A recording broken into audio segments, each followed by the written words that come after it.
ಓಂ ಶಂಕರಂ ಶಂಕರಾಚಾರ್ಯಂ ಕೇಶವಂ ಬಾದರಾಯಣಂ ಸೂತ್ರಭಾಸ್ಯಕೃತೌ ವಂದೇ ಭಗವಂತೌ ಪುನಃ ಪುನಃ ಭಗವಂತೌ ಪುನಃ ಪುನಃ. ಶ್ರೀಮಚ್ಛಂಕರ ಭಗವತ್ಪಾದಾಚಾರ್ಯರ ಜಗದ್ಗುರು ಸಿದ್ಧಾರೂಢ ಮಹಾಸ್ವಾಮಿಗಳವರ ಜಗದ್ಗುರು ಭಾರತೀ ಅಪ್ಪಾಜಿಯವರ ಪವಿತ್ರ ಚರಣಾರವಿಂದಗಳಲ್ಲಿ ಅನಂತ ಕೋಟಿ ಶ್ರೀ ಸಾಷ್ಟಾಂಗ ಪ್ರಣಾಮವನ್ನು ಸಲ್ಲಿಸುತ್ತೇನೆ. ಶ್ರವಣಾಪೀಠ ತಮ್ಮೆಲ್ಲರಿಗೂ ಅನೇಕ ಶರಣಾರ್ಥಿಗಳು. ಭಾಷ್ಯದಲ್ಲಿ ನೋಡೋಣ. 1ನೇ ಅಧ್ಯಾಯ 3ನೇ ಪಾದ 8ನೇ ಸೂತ್ರದ ಒಂದಿಷ್ಟು ಭಾಷ್ಯ ಹೇಳ ಬಂದಿದ್ದೇವೆ. ಈಗ ಅದರ ಮುಂದಿನ ಭಾಗ.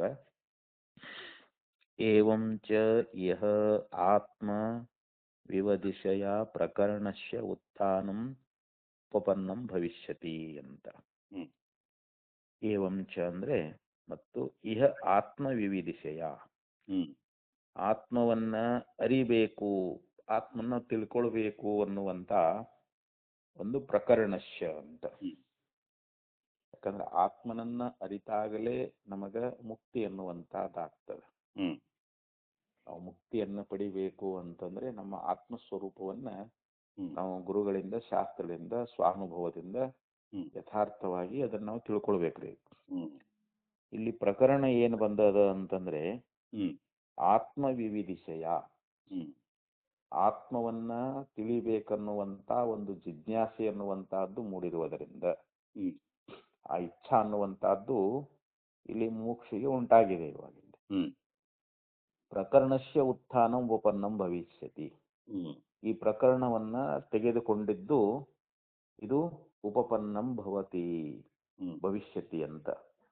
ಉಪಪನ್ನ ಅಂತಂದ್ರೆ ಇದು ಯೋಗ್ಯವಾಗಿರ್ತಕ್ಕಂಥದ್ದು ಅಂತ.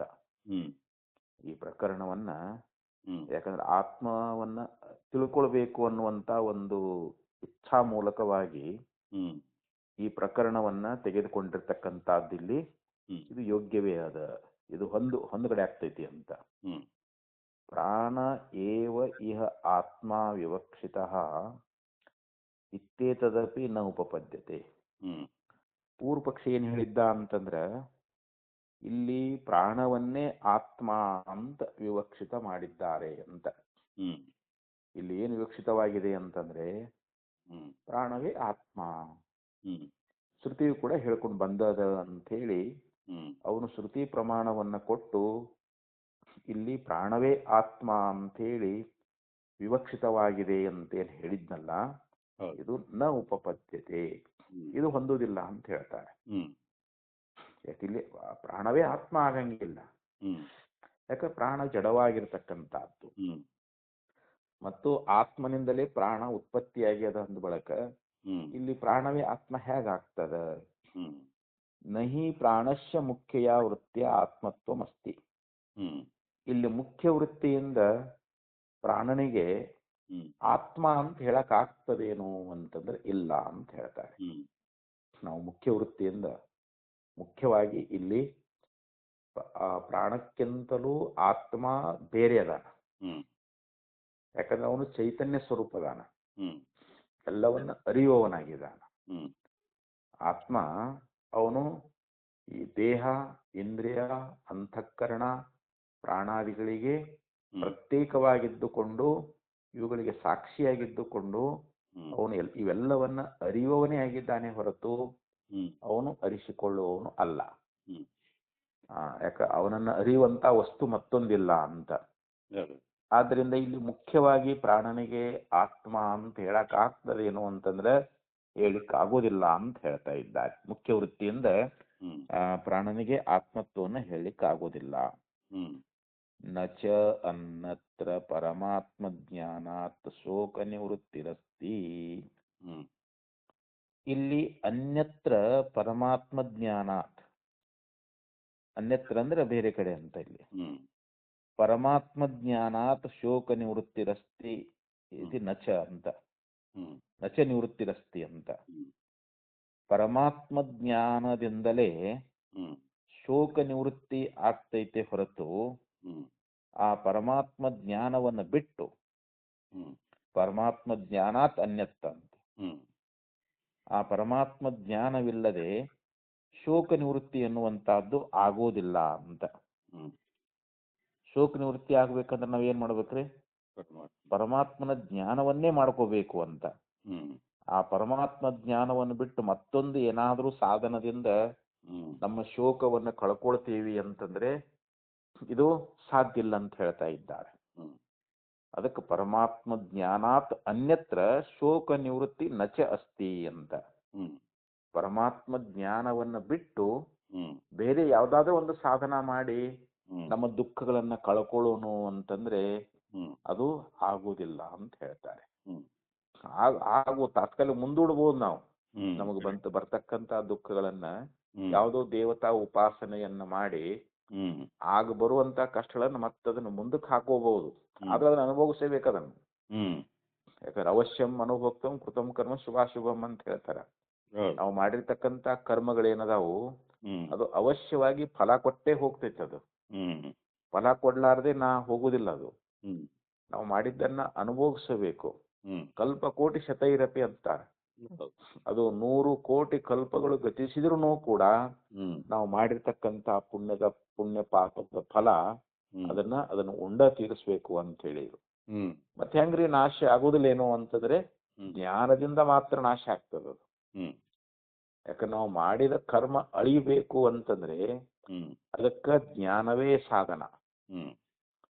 ಯಾಕಂದ್ರೆ ಜ್ಞಾನಾಗ್ನಿ ಸರ್ವ ಕರ್ಮಾಣಿ ಭಸ್ಮಸಾತ್ ಕುರುತೆ ಅರ್ಜುನ. ಜ್ಞಾನವೆಂಬ ಅಗ್ನಿ ನಾವು ಮಾಡಿರ್ತಕ್ಕಂತ ಸಮಸ್ತ ಕರ್ಮಗಳನ್ನು ನಾಶ ಮಾಡ್ತದೆ. ಈ ಸಂಚಿತ, ಪ್ರಾರಬ್ಧ, ಆಗಾಮಿ ಅಂತ 3 ಕರ್ಮಗಳದಾವಲ್ರಿ. ಈ ಸಂಚಿತ ಕರ್ಮ ಅನ್ನುವಂತಹದ್ದು ಅಂದ್ರೆ ನಾವು ಮಾಡಿದ ಕರ್ಮ ಬೆಟ್ಟದಷ್ಟು ರಾಶಿಯಾಗಿದೆ. ಅದ್ರೊಳಗೆ ಒಂದು ಮುಷ್ಟಿಯಷ್ಟು ಕೊಡ್ತಾನ ಭಗವಂತ. ನೋಡಪ್ಪ ಇದನ್ನ ಉಂಡ್ ಬಾ ಅಂತೇಳಿ ಒಂದು ಶರೀರವನ್ನ ಕೊಟ್ಟು ನಾವು ಮಾಡಿದ ಕರ್ಮದ ಫಲವನ್ನ ಅನುಭವಿಸ್ಲಿಕ್ಕೆ ನಮ್ಮನ್ನ ಕಳಿಸಿದ್ದಾನೆ. ಇದು ಆ ಕರ್ಮದ ಫಲ ಇರೋ ತನಕ ನಾವು ಈ ದೇಹದೊಳಗೆ ಇರ್ತೇವೆ. ಯಾವಾಗ ಆ ಕರ್ಮದ ಫಲ ತೀರ್ತು ಅಂದ್ರೆ ಮತ್ತೆ ಕರ್ಮ ಮಾಡ್ತಾನೆ ಇರ್ತೇವೆ. ಅದು ಮತ್ತೆ ಸ್ಟಾಕ್ ಆಗ್ತಾನೆ ಇರ್ತೈತೆ. ಅದು ನಾವು ಮಾಡಿ ಕರ್ಮದ್ರ ಸೇರ್ಕೊಂಡ್ಬಿಡ್ತೈತೆ ಅದ್ರ. ಅದಕ್ಕೆ ಆ ಕರ್ಮದ ಫಲ ಅನ್ನುವಂತಹದ್ದನ್ನ ನಾವು ಅನುಭವಿಸ್ಲಿಕ್ಕೆ ತೀರಿಸ್ಬೇಕಾಕತಿ. ಯಾಕಂದ್ರೆ ನಾವು ಅದರಲ್ಲಿ ಪಾಪ ಮಾಡಿರ್ತೀವಿ. ಅದು ನಮ್ಗೆ ದುಃಖವನ್ನು ಕೊಡ್ತಿರ್ತದೆ. ಆ ದುಃಖವನ್ನು ಕಳ್ಕೊಳ್ಬೇಕು ಅಂತ ಏನೇನೋ ಉಪಾಸನ ಮಾಡ್ತೀವಿ ನಾವು. ನಮಗೆ ಬಂದಿರತಕ್ಕಂತ ದಾರಿದ್ರ್ಯ ಆಗ್ಲಿ, ರೋಗಗಳಾಗ್ಲಿ, ಬಡತನ ಆಗ್ಲಿ, ಅಂತ ಏನೋ ಕಷ್ಟಗಳು ನಮ್ಮ ಜೀವನದಲ್ಲಿ ಕಷ್ಟಗಳು ಬರ್ತಿರ್ತಾವಲ್ಲ. ಅದ್ರ ನಿವೃತ್ತಿಗೋಸ್ಕರವಾಗಿ ನಾವು ಏನೇ ಸಾಧನ ಮಾಡೇವಂದ್ರೂ ಕೂಡ ಅದು ಬೇರೆ ಭೂಮಿಯಾಗ ಬಿಟ್ಟು ಮ್ಯಾಲಿನ ಟೊಂಗೆ ಕಡ್ದಂಗ ಅಷ್ಟೇ ಅದು. ಬಡ್ಡಿಗೆ ಒಳಗೆ ಕೆಳಗೆ ಐತದು. ಅದನ್ನ ಬಿಟ್ಟು ಮೇಲೆ ಕತ್ತರಿಸ್ತೇವೆ ನಾವು. ಅದು ಮತ್ತೆ ಗಿಡ ಚಿಗಿದಲ್ರಿ. ಅದು ಮೂಲ ಬೇರ್ ಸಹಿತವಾಗಿ ಕಿತ್ತಿದಾಗ ಅದು ಸಿಗಂಗಿಲ್ಲ. ಹಂಗ ಮೂಲ ಅಜ್ಞಾನ ಅನ್ನುವಂತಹದ್ದು ಏನದ, ಅಜ್ಞಾನ ನಷ್ಟ ಆಗ್ಬೇಕು ಅಂತಂದ್ರೆ ಪರಮಾತ್ಮ ಜ್ಞಾನ ಮಾಡ್ಕೋಬೇಕು. ಪರಮಾತ್ಮನ ಜ್ಞಾನ ಆದಾಗಲೇನೆ ಇಲ್ಲಿ ಶೋಕ ನಿವೃತ್ತಿ ಅಂತ. ಶೋಕ ಅಂದ್ರೆ ದುಃಖ. ದುಃಖಗಳು ನಿವೃತ್ತಿಯಾಗಬೇಕು ಅಂತಂದ್ರೆ ಅದು ಪರಮಾತ್ಮನ ಜ್ಞಾನದಿಂದಲೇ ಆಗ್ತೈತೆ ಹೊರತು ಪರಮಾತ್ಮ ಜ್ಞಾನವನ್ನು ಬಿಟ್ಟು ಬೇರೆ ಯಾವುದೇ ಸಾಧನದಿಂದ ಶೋಕ ನಿವೃತ್ತಿ ಆಗುವುದಿಲ್ಲ. ನಾನ್ಯಃ ಪಂಥ ವಿದ್ಯತೆ ಯನಾಯ ಇತಿ ಶ್ರುತ್ಯಂತರಾತ್. ಶ್ರುತಿಯೂ ಕೂಡ ಏನ್ ಹೇಳ್ತದ ಅಂತಂದ್ರೆ ಅನ್ಯಃ ಪಂಥಃ ನ ವಿದ್ಯತೆ ಅಂದ್ರೆ ಬೇರೆ ಮಾರ್ಗವೇ ಇಲ್ಲ ಅಂತ ಹೇಳ್ತಾ ಇದ್ದಾರೆ. ನಾವು ಮೋಕ್ಷವನ್ನ ಪಡೀಲಿಕ್ಕೆ ಜನ್ಮ ಮೃತ್ಯುಗಳನ್ನ ಕಳ್ಕೊಂಡು ನಾವು ಅಮರರಾಗಬೇಕಾಗ್ಯದ. ನಾವು ಪುನಃ ಹುಟ್ಟಬಾರದು ಈ ಸಂಸಾರದಲ್ಲಿ. ನಾವು ಹುಟ್ಟಲಾರದಂಗ ಮಾಡಿಕೊಳ್ಬೇಕು ಅಂತಂದ್ರೆ ಅದಕ್ಕೆ ನೇರವಾದ ದಾರಿ ಯಾವುದು ಅಂತಂದ್ರೆ ಜ್ಞಾನ. ನಾವು ಜ್ಞಾನ ಮಾರ್ಗದಲ್ಲಿನೇ ಹೋಗ್ಬೇಕು ಅಂತ. ಅದಕ್ಕ ನಂಬು ಜ್ಞಾನವನು ಕರ್ಮವೆಂಬ ಜಾಲದಲ್ಲಿ ಸಿಲುಕಿ ಹಂಬಲಿಸಿದ್ರು ಮುಕ್ತಿ ಎಂಬಯಸಿ ಮನುಜ ಅಂತ ನಿಜಮುಸ್ಲವ್ರು ಹೇಳ್ಕೊಂಡ್ ಬಂದಾರ ನೋಡ್ರಲ್ಲಿ. ಅಲ್ಲಿ ಜ್ಞಾನವನ್ನೇ ನಂಬು. ಕರ್ಮವೆಂಬ ಬಲಿದೊಳಗೆ ಸಿಲ್ಕೊಂಡು ನಾನು ಮುಕ್ತನಾಗಬೇಕು ಅಂತ ಬಯಸಿದ್ರೆ ನಿಮ್ಗೆ ಯಾವತ್ತೂ ಮುಕ್ತಿ ಆಗುದಿಲ್ಲ ಅಂತಾರ ಅವರು. ಆ ಕರ್ಮ ಬಲೆಯಿಂದ ಹೊರಗೆ ಬರ್ಬೇಕಲ್ರಿ ಅವನು. ಆಗಮ ಪುರಾಣ ವೇದ ಪೂಗದಳು ವಿಧಿಸಿದ ಯಾಗ ದಾನ ಜಪ ನೀತಿ ಯೋಗ ಪೂಜಾದಿಗಳು ಈಗ ಜ್ಞಾನೋದಯ ಮಾತ್ರವಾಗಲ್ ಅದರಲ್ಲೂ ಕೋಟಿ ಬಾಯಿಗಳೊಂದಕ್ಕೆ ಸಮವಾಗತಿಹುದರಿಂದ ಅಂತ ನಿಜುಣಸ್ಲವರು ಹೇಳ್ಕೊಂಬಂದ್ರಲ್ಲಿ. ಅಂದ್ರೆ ಆಗಮ ಪುರಾಣ ವೇದ ಪೂಗದಳು ಇಲ್ಲಿ 4 ವೇದಗಳಾಗ್ಲಿ, 18 ಪುರಾಣ ಆಗ್ಲಿ, 28 ದಿವ್ಯಾಗಮಗಳಾಗ್ಲಿ, ಅವುಗಳಲ್ಲಿ ಹೇಳಿರ್ತಕ್ಕಂತ ಒಂದು ಯಾಗ, ದಾನ, ಜಪ, ಪೂಜಾ, ನೀತಿ, ಯೋಗ ಇವೇನದಾವಲ್ರಿ, ಇವೆಲ್ಲವುದ್ರ ಫಲವನ್ನ ತಕ್ಕಡಿಯೊಳಗ ಒಂದ್ ಪಡೆಯಲ್ಲಿಟ್ಟು ಇನ್ನೊಂದ್ ಪಡೆಯಲ್ಲಿ ಜ್ಞಾನವನ್ನಿಟ್ಟಾಗ ಅಲ್ಲಿ ಜ್ಞಾನದ ತೂಕವೇ ಹೆಚ್ಚಾಕೈತೆ ಹೊರತು ಇವುಗಳ ಫಲ ಹೆಚ್ಚಾಗುವುದಿಲ್ಲ ಅಂತ. ಅದ ಕೋಟಿ ಭಾಗಿಗಳೊಂದಕ್ಕೆ ಆ ಕೋಟಿಯೊಳಗ ಒಂದು ಭಾಗಕ್ಕೂ ಸಮ ಆಗುದಿಲ್ಲ ಅಂತೀವು. ಇವೆಲ್ಲ ಕರ್ಮ ವೇದಗಳಲ್ಲಿ ಹೇಳಿರ್ತಕ್ಕಂಥ ಉಪಾಸನ ಕರ್ಮಗಳದಾವಲ್ರಿ, ಆ ಜ್ಞಾನದ ಮುಂದೆ ಇವೇನು ಅಲ್ಲ ಅಂತ ಹೇಳ್ತಾ ಇದ್ದಾರೆ. ಜ್ಞಾನವೇ ಮುಕ್ತಿಗೆ ಬೇರೊಂದು ಮಾರ್ಗವಿಲ್ಲವೆಂದು ಶ್ರುತಿ ನಾಣ್ಯಪ್ಪಂತವೆನಲು. ಅಲ್ಲಿ ಇದೇ ಪ್ರಮಾಣ ಕೊಟ್ಟಾರಲ್ಲಿ ನಿಜಮಶ್ರೀಗಳವರು. ಜ್ಞಾನವೇ ಮುಕ್ತಿಗೆ ಮಾರ್ಗವೆಂದು, ಮುಕ್ತಿಗೆ ಮಾರ್ಗ ಯಾವುದು ಅಂತಂದ್ರೆ ಜ್ಞಾನ, ಬೇರೊಂದಿಲ್ಲವೆಂದು ಶ್ರುತಿ ನಾಣ್ಯಪ್ಪಂತವೆನಲು. ಅಂದ್ರೆ ನಾಣ್ಯಪ್ಪಂತ ಏನಾವಿದ್ಯತೆ ಅಂತ ಇಲ್ಲಿ ಶ್ರುತಿ ಹೇಳೈತಲ್ರಿ ಶ್ವೇತಾಚತುರ್ ಉಪನಿಷತ್ತು. ಇಲ್ಲಿ ಜ್ಞಾನವೇ ನೇರವಾದ ಮಾರ್ಗ ಅಂತ ಹೇಳ್ತಾರೆ. ತತ್ವಜ್ಞಾನ ಮಾಡ್ಕೊಂಡು ಮುಕ್ತರಾಗಬೇಕು ಅಂತಂದ್ರೆ ಇಲ್ಲಿ ನೇರವಾದ ಮಾರ್ಗ, ಸಾಕ್ಷಾತ್ ಸಾಧನೆ ಯಾವುದು ಅಂತಂದ್ರೆ ಜ್ಞಾನ ಅಂತ. ಅದಕ್ಕೆ ಇಲ್ಲಿ ಶ್ರುತಿ ನಾಣ್ಯಪ್ಪಂತ ವಿದ್ಯತೆ ಅಯನಾಯ ಇತಿ ಶ್ರುತ್ಯಂತರಾತ್ ತಮ್ ಮಾಂ ಭಗವಾನ್ ಶೋಕಸ್ಯ ಪಾರಂ ತಾರಯತು. ಇಲ್ಲಿ ನಾರದ ಋಷಿಗಳು ಕೂಡ ಸನತ್ ಕುಮಾರರನ್ನ ಕುರಿತು ಅವ್ರು ಏನ್ ಕೇಳಿಕೊಂಡ್ರು ಅಂತಂದ್ರೆ, ಹೇ ಭಗವಂತನೇ, ಶೋಕ ಅಂದ್ರೆ ದುಃಖದ ಆಚೆ ದಡವನ್ನ ನನಗ ಸೇರಿಸು, ಈ ಶೋಕ ಸಾಗರವನ್ನ ದಾಟಿಸು ಅಂತ. ಈ ಎಲ್ಲಾ ದುಃಖದಿಂದ ನನ್ನ ಪಾರ ಮಾಡು ಅಂತ ಹೇಳಿ ಸನತ್ ಕುಮಾರನ ಕುರಿತು ನಾರದರು ಕೂಡ ಪ್ರಾರ್ಥನೆಯನ್ನು ಮಾಡಿಕೊಂಡಾರ. ಯಾಕಂದ್ರೆ ಅದನ್ನ ಶ್ರುತಿನ ತಮ್ಮ ಭಗವನ್ ಶೋಕಸ್ಯ ಪಾರಂ ತಾರಯತು. ಶೋಕಸ್ಯ ಪಾರಂ ಅಂದ್ರೆ ದುಃಖದ ಆಚೆ ದಡ ಅಂತ. ದುಃಖವನ್ನ ನಾವು ದಾಟಿ ಹೋಗ್ಬೇಕಾಗೈತಿ ಇವಾಗ. ಅದನ್ನ ನನ್ನನ್ನು ತಾರಣ ಮಾಡು, ನನ್ನನ್ನ ಪಾರ ಮಾಡು ಅಂತ ಹೇಳಿ ಹಿಂಗ ನಾರದ ಋಷಿಗಳು ಕೂಡ ಬೇಡಿಕೊಂಡಿದ್ದಾರೆ. ಇಚೀಚ ಉಪಕ್ರಮ್ಯ ಉಪಸಂಹರತಿ, ಹೀಗೆ ಉಪಕ್ರಮವನ್ನ ಮಾಡಿದ್ರು. ಅಲ್ಲಿ ಶ್ರುತಿ ಏನು ಉಪಕ್ರಮ ಮಾಡ್ತು? ಉಪಕ್ರಮ ಪ್ರಾರಂಭ ಅಂತ. ಅಲ್ಲಿ ನಾರದರು ಪ್ರಶ್ನೆ ಮಾಡಿದ್ರು. ಅಲ್ಲಿ ಫಸ್ಟ್ ಗುರುಗಳಿಗೆ ಶರಣಾಗತರಾಗಿ, ಗುರುಗಳೇ, ನಾನು ಈ ಶೋಕ ಸಾಗರದಲ್ಲಿ ಮುಳುಗ್ತಾ ಇದ್ದೀನಿ, ದುಃಖದಿಂದ ಕೂಡಿಕೊಂಡಿದ್ದೀನಿ, ಈ ಶೋಕವೆಂಬ ಸಾಗರದಿಂದ ಆಚೆ ದಡವನ್ನು ಸೇರಿಸು ಅಂತ, ನೀವು ನನ್ನನ್ನ ಪಾರ್ ಮಾಡ್ರಿ ಅಂತ, ಶೋಕ ಸಾಗರದಿಂದ ಪಾರ್ ಮಾಡ್ರಿ ಅಂತ ಹೇಳಿ ಹಿಂಗ ಪ್ರಶ್ನೆ ಅನ್ನುವಂತಾದ್ಮೇಲೆ ಅಲ್ಲಿ ಆರಂಭ ಆಯ್ತು. ಇತಿ ಚ ಉಪಕ್ರಮ್ಯ ಉಪಸಂಹರತೆ. ಅಲ್ಲಿ ಉಪಸಂಹಾರ ಏನ್ ಮಾಡಿದಾರ? ತಸ್ಮೈ ಮೃದಿತ ಕಷಾಯಾಯ ತಮಸಃ ಪಾರಂ ದರ್ಶಯತಿ ಭಗವಾನ್ ಸನತ್ ಕುಮಾರ. ಇಲ್ಲಿ ಮೃದಿತ ಕಷಾಯ, ಕಷಾಯವನ್ನು ಕಳೆದುಕೊಂಡಿರ್ತಕ್ಕಂಥವನು ಅಂತ. ಇಲ್ಲಿ ಕಷಾಯ ಅಂತಂದ್ರೆ ಅವಗುಣಗಳು ಅಂತ. ನಮ್ಮ ಹೃದಯದಲ್ಲಿರ್ತಕ್ಕಂಥ ದುರ್ಗುಣಗಳಾಗ್ಲಿ ಎಂತಾವು ಏನಾದ್ರೂ ಇದ್ದು ಅಂತಂದ್ರೆ ನಮ್ಗೆ ಜ್ಞಾನ ಆಗಂಗಿಲ್ಲ ಅಂತ. ನಮ್ಮ ಅಂತಃಕರಣ ಪರಿಶುದ್ಧವಾಗಿರ್ಬೇಕು, ನಮ್ಮಲ್ಲಿ ಸದ್ಗುಣಗಳಿರ್ಬೇಕು, ನಮ್ಮ ಬುದ್ಧಿನೂ ಶುದ್ಧ ಆಗಿರ್ಬೇಕು.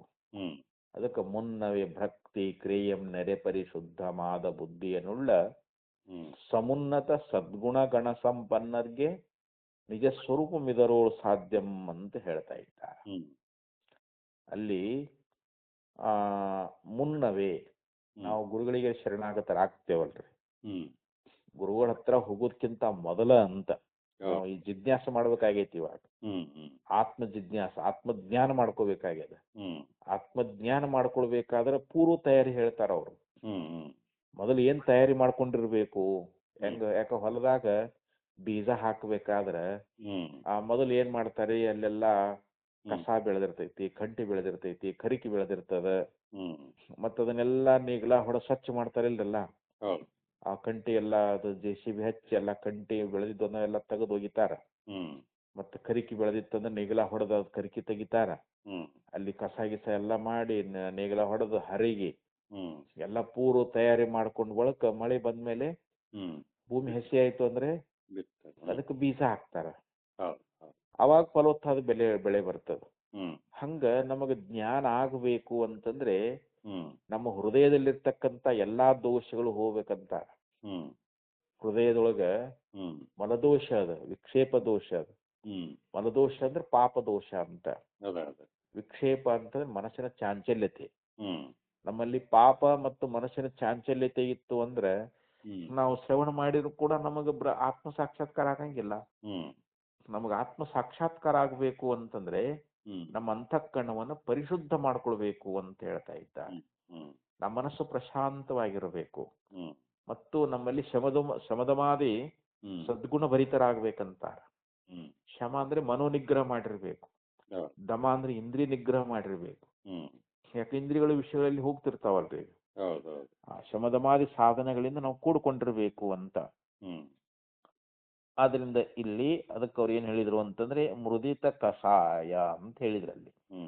ಮೃದಿತ ಕಷಾಯ ಅಂತಂದ್ರೆ ಏನು, ಅವರಲ್ಲಿರ್ತಕ್ಕಂಥ ಎಲ್ಲ ಒಂದು ದೋಷಗಳನ್ನ ಅಂದ್ರೆ ಅಲ್ಲಿ ದುರ್ಗುಣಗಳಾಗ್ಲಿ ಇಂಥವೇನದಾವಲ್ಲ ಅವುಗಳನ್ನ ಮೃದಿತ ಕಷಾಯಾಯ ಅಂದ್ರೆ ಎಲ್ಲ ಕಷಾಯಗಳನ್ನ ದೂರ ಮಾಡಿಕೊಂಡಿರ್ತಕ್ಕಂಥ ಕಳ್ಕೊಂಡಿರ್ತಕ್ಕಂಥ ನಾರದರನ್ನ ಕುರಿತು ತಮಸಃ ಪಾರಂ ದರ್ಶಯತಿ ಭಗವಾನ್ ಸನತ್ ಕುಮಾರ. ತಮಸಃ ಅಂದ್ರೆ ಇಲ್ಲಿ ಕತ್ತಲೆ ಅಂತ. ಕತ್ತಲೆ ಅಂದ್ರೆ ಯಾವುದು? ಅಜ್ಞಾನ. ಈಗ ಅಜ್ಞಾನವನ್ನೇ ನಾವು ದೂರ ಮಾಡ್ಕೋಬೇಕಾಗೈತಿವ. ಅಜ್ಞಾನದ ಆಚೆ ದಡವನ್ನು ನಾವು ಸೇರ್ಬೇಕಾಗೈತಿವ. ತಮಸಃ ಪಾರಂ ದರ್ಶಯತಿ ಭಗವಾನ್ ಸನತ್ ಕುಮಾರ. ಭಗವಂತನಾಗಿರ್ತಕ್ಕಂಥ ಸನತ್ ಕುಮಾರರು ಅಲ್ಲಿ ಅಜ್ಞಾನ ಅನ್ನುವಂತ ತಮಸ್ಸನ್ನುವಂತದ್ದನ್ನ ಅವರು ಪಾರಂ ದರ್ಶಯತಿ, ಅದನ್ನ ದಾಟಿಸಿದ್ದು ನಮಗೆ ಕಂಡು ಬರ್ತದ ಅಂತ. ನಾರದರನ್ನ ಅವರಿಗೆ ಉಪದೇಶ ಮಾಡಿ ಜ್ಞಾನವನ್ನು ಬೋಧ ಮಾಡಿ ಅಜ್ಞಾನದ ಆಚೆ ದಳವನ್ನು ದಾಟಿಸಿಬಿಟ್ಟಾರ ಅವರು. ಯಾರಿಗೆ? ಅಧಿಕಾರಿಯಾಗಿರ್ತಕ್ಕಂಥ ನಾರದರಿಗೆ ಸನತ್ ಕುಮಾರರು ಅವರನ್ನ ದಾಟಿಸಿದ್ದು ಅಲ್ಲಿ ನಮ್ಮ ಶ್ರುತಿಯಲ್ಲಿ ಹೇಳಿದ್ದು ಕಂಡು ಬರ್ತಾ ಇದೆ. ತಮಃ ಇತಿ ಶೋಕಾದಿ ಕಾರಣಂ ಅವಿದ್ಯಾ ಉಚ್ಯತೆ. ಇಲ್ಲಿ ತಮಸ್ಸು ಅಂತಂದ್ರೆ ಎಲ್ಲಾ ದುಃಖಗಳಿಗೆ ಕಾರಣ ಯಾವುದು ಅಂತಂದ್ರೆ ತಮಸ್ಸು ಅಂದ್ರೆ ಅವಿದ್ಯಾ ಅಂತ. ಅವಿದ್ಯಾ ಮೂಲಕವಾಗಿ ನಮಗ್ ದುಃಖ ಆಗ್ಲಿಕ್ಕತ್ತದ. ಇವಾಗ ನಮಗ್ ಸಂಸಾರದಲ್ಲಿ ಯಾಕೆ ದುಃಖ ಆಗಾಕತ್ತದ ಅಂತ ಅದಕ್ಕೆ ಮೂಲ ಕಾರಣ ಅವಿದ್ಯೆ. ಅವಿದ್ಯೆ ಅಂದ್ರೆ ಅಜ್ಞಾನ ಅಂತ. ಪರಮಾತ್ಮನ ಜ್ಞಾನ ಮಾಡಿಕೊಳ್ಳದೆ ಇರುವುದರಿಂದ ನಾವು ದುಃಖಿತರಾಗಿದ್ದೀವಿ. ಸಂಸಾರ ನಮ್ಗೆ ಯಾಕೆ ದುಃಖ ಆಗತ್ತದ ಅಂತಂದ್ರೆ ನಾವು ಇನ್ನೂ ಅಜ್ಞಾನ ಕಳ್ಕೊಂಡಿಲ್ಲ. ಅಜ್ಞಾನ ಅನ್ನುವಂತ ತಮಸ್ಸು ಅಂದ್ರೆ ಕತ್ತಲೆ ಅಂತ ಐತಲ್ರಿ. ಕತ್ತಲೆ ಒಳಗೆ ನಾವು ಏನ್ ನೋಡಕ್ ಆಗುದಿಲ್ಲ. ಬೆಳಕಿತ್ತು ಅಂತಂದ್ರೆ ಎಲ್ಲಾನು ಕಾಣ್ತೀವಿ ನಾವು. ಹಂಗ ಅಜ್ಞಾನ ಕತ್ತಲೆಯೊಳಗೆ ನಮ್ಗೆ ಆತ್ಮದರ್ಶನ ಆಗಂಗಿಲ್ಲ. ಅಜ್ಞಾನ ಅನ್ನುವಂತ ಕತ್ತಲೆಯನ್ನ ಹೋಗಲಾಡಿಸಿ ಜ್ಞಾನ ಅನ್ನುವಂತ ಜ್ಯೋತಿ ಬೆಳಗದಾಗಲೇ ಆ ಯಥಾರ್ಥ ಜ್ಞಾನ ಜೀವ ಬ್ರಹ್ಮರ ಅಭೇದಾತ್ಮಕ ಜ್ಞಾನ ಆದಾಗಲೇ ನಮಗ ಈ ಶೋಕ ನಿವೃತ್ತಿಯಾಗಿ ಹೋಗ್ಬಿಡ್ತೈತಿ ಅವಾಗ. ಯಾಕಂದ್ರೆ ಈ ದೇಹದ ಮೇಲಿರ್ತಕ್ಕಂಥ ಅಭಿಮಾನ ಮತ್ತ ಇವಲ್ಲಿ ನಮಗ್ ದುಃಖ ಕೊಡುದು. ಇದ ನಾನಂತ ತಿಳ್ಕೊಂಡಾಗ ದುಃಖ ಶುರುವಾತ. ತನುರುಜೆ ಆಗರ ಅತಿ ದುಃಖ ಸಾಗರ ಅಂತ ಹೇಳ್ತಾರ. ಈ ಶರೀರ ಇದು ರೋಗದ ತವರ ಮನೆ ಅಂತಿದು. ಈ ಶರೀರದೊಳಗ ನಾವೇನ್ ಅಭಿಮಾನ ಮಾಡಾಕತ್ತೇವಲ್ರಿ, ಇದ ನಾನಂತ ತಿಳ್ಕೊಂಡೇವಲ್ರಿ. ಈ ಅಹಂಕಾರ ಮಮಕಾರಗಳಿಂದಲೇ ಜೀವನಿಗೆ ದುಃಖ ಅನ್ನುವಂತದ್ದಾಗೈತಿ. ಈ ದುಃಖ ನಿವೃತ್ತಿ ಮಾಡ್ಕೊಳ್ಬೇಕು ಅಂತಂದ್ರೆ ಅವನಿಗೆ ಅವಿದ್ಯೆ ನಷ್ಟ ಆಗ್ಬೇಕು, ಅಜ್ಞಾನ ನಷ್ಟ ಆಗ್ಬೇಕು. ಅಹಂ ಬ್ರಹ್ಮಾಸ್ಮಿ, ನಾನು ಕೇವಲ ಶುದ್ಧ ಪರಬ್ರಹ್ಮನೇ ಇದ್ದೀನಿ. ಈ ಮೂರು ಶರೀರಗಳಿಗೆ ಅವಸ್ಥಾತ್ರಯಗಳು, ಮೂರು ಶರೀರಗಳು, ಮೂರು ಗುಣಗಳು, ಇವೆಲ್ಲಕ್ಕೂ ನಾನು ಸಾಕ್ಷಿ ಇದ್ದೀನಿ ಅಂತ. ಇವು ಮೂರು ಅವಸ್ಥೆಗಳು ಆತ್ಮನೆ ತೋರಿ ಅಡಗುತ್ತಾ ಇದ್ದಾವ. ಇವು ವ್ಯತಿರೇಕದಾವ. ಇವರಲ್ಲಿ ಅನ್ವಯ ಸ್ವರೂಪನಾಗಿರ್ತಕ್ಕಂಥವನು ಆತ್ಮನೇ. ಅವನು ಜಾಗ್ರದಲ್ಲಿ ಅದಾನ, ಸ್ವಪ್ನದಲ್ಲಿ ಅದಾನ, ಸುಸುಪ್ತಿಯಲ್ಲಿ ಅದಾನ. ಸ್ಥೂಲ ದೇಹದಲ್ಲಿ ಅದಾನ, ಸೂಕ್ಷ್ಮ ದೇಹದಲ್ಲಿ ಅದಾನೋ, ಕಾರಣ ದೇಹದಲ್ಲಿ ಅದಾನ ಅಂತ ಇದ್ರೂ ಅದಕ್ಕೆ ಅವನು ಸಾಕ್ಷಿ ಅದಾನ. ಅವನು ಯಾಕ ಅವನಿಗೆ ಇದ್ರ ಮೇಲೆ ಅಭಿಮಾನ ಇಲ್ಲ. ಈ ಶರೀರ ನಾನಂತ ತಿಳ್ಕೊಂಡಾಗ ಇವ ಜೀವನಿಸ್ಕೊಳ್ತಾನೆ. ಇವ ಯಾವಾಗ ಜೀವಕ್ಕನಂತಂದ್ರೆ ಈ ದೇಹತ್ರಯದಲ್ಲಿ ಈ ದೇಹವೇ ನಾನು ಹುಟ್ಟೀನಿ, ನಾನು ಸಾಯ್ತೀನಿ. ನೋಡಿ ಇವೇ ಏನಾಗಿದ್ದಾವೆ ಅಂತಂದ್ರೆ ಜೀವನಿಗೆ ದುಃಖಕ್ಕೆ ಕಾರಣ ಆಗಿದ್ದಾವೆ ಅಂತ. ಅದಕ್ಕೆ ತನುಭಾವ ಅಳಿಯೇ ದುಃಖದ ಕೇಡು ಅಂತ ಹೇಳಿದ್ರು. ಈ ಶರೀರ ನಾನು ಅನ್ನುವಂತ ಭಾವ ಅಳಿದು ಹೋಯ್ತು ಅಂತಂದ್ರೆ ಅವಾಗ ಇವನಿಗೆ ದುಃಖವೇ ಇಲ್ಲ ಅಂತ. ಶರೀರ ನಾನಂದ್ರೆ ಆತ್ಮನೇ ನಾನು ಅಂತ ಅಲ್ಲಿ ಪ್ರತ್ಯೇಗಾತ್ಮನೇ ನಾನು, ಪರಬ್ರಹ್ಮ ಸ್ವರೂಪನೇ ನಾನು ಅನ್ನುವಂತ ಯಥಾರ್ಥ ಜ್ಞಾನ ಆದಾಗ ಅಲ್ಲಿ ಯಾವ್ದಾದ್ರು ದುಃಖ ಉಳಿತಾವೇನು ಅಂತಂದ್ರೆ ಇಲ್ಲ. ಯಾಕೆ ಶರೀರಕ್ಕೆ ಏನು ರೋಗಗಳು ಬಂದ್ರು ಶರೀರಕ್ಕೆ ಬರ್ತಾವ. ಏನು ಕಾಮ ಕ್ರೋಧಾದಿಗಳು ಉದ್ಭವ ಆದ್ರೂ ಮನಸ್ಸಿನಾಗ ಉದ್ಭವ ಆಗ್ತಾವ, ಮನಸ್ಸಿಗೆ ಸಂಬಂಧ ಅವು, ಆತ್ಮನಿಗೆ ಸಂಬಂಧ ಇಲ್ಲ ಅಂತ. ಅದಕ್ಕೆ ಇಲ್ಲಿ ಹಿಂಗ ಶೋಕಾದಿ ಕಾರಣಂ ಅವಿದ್ಯಾ ಉಚ್ಯತೆ ಅಂತ. ತಮ ಅಂದ್ರೆ ಏನಿಲ್ಲಿ ಶೋಕಾದಿ ದುಃಖಾದಿಗಳಿಗೆ ಕಾರಣವಾಗಿರತಕ್ಕಂತ ಅವಿದ್ಯೆ ಅನ್ನುವಂತದ್ದೇನದ ಅದುವೇ ಇಲ್ಲಿ ತಮಃ ಅಂತ ಹೇಳಿಸ್ಕೊಳ್ತದೆ. ಅದರಿಂದಲೇ ಎಲ್ಲ ದುಃಖಾದಿಗಳು ನಮಗೆ ಆಗ್ತಾ ಇದ್ದಾವೆ ಅಂತ. ಪ್ರಾಣಾಂತೆ ಚ ಅನುಶಾಸನೆ ನ ಪ್ರಾಣಸ್ಯ ಅನ್ಯಾಯತ್ತತಾ ಉಚ್ಯೇತ.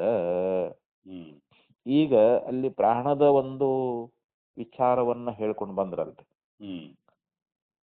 ಆ ಪ್ರಾಣಾಂತದಲ್ಲಿನೇ ಪರಮಾತ್ಮನ ಒಂದು ವಿವೇಕ್ಷೆ ಇದೆ ಅಂತ ಹೇಳಿ ಅದು ಆಗಿದ್ದಾದ್ರ ಮತ್ತ ಅಲ್ಲಿಗೆ ಮುಗಿಸ್ಬಿಡ್ಬೇಕಾಗಿತ್ತು.